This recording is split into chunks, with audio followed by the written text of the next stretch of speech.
ভাঙিকুসুম। নামটা যেমন সুন্দর তেমন সুন্দর এই গ্রাম। এই গ্রামের পাশেই রয়েছে একটা ঝর্ণা। গাড়ির রাস্তা ছেড়ে জঙ্গলের মধ্যে দিয়ে উঁচু নিচু পাথুরে পথ চলে গেছে সেই ঝর্ণার দিকে। ৩০০ মিটার চললে পৌঁছানো যায় সেই ছোট্ট মিষ্টি ঝর্ণায়।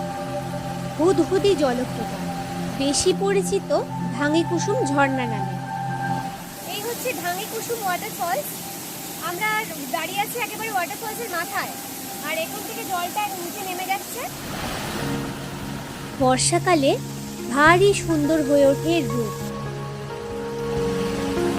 পাথরের দেওয়াল বেয়ে ২০-৩০ ফুট নিচে ঝরে পড়ছে, তারপর নদীর আকারে নিচের দিকে নেমে জঙ্গলের মধ্যে কোথায় যেন হারিয়ে যায়।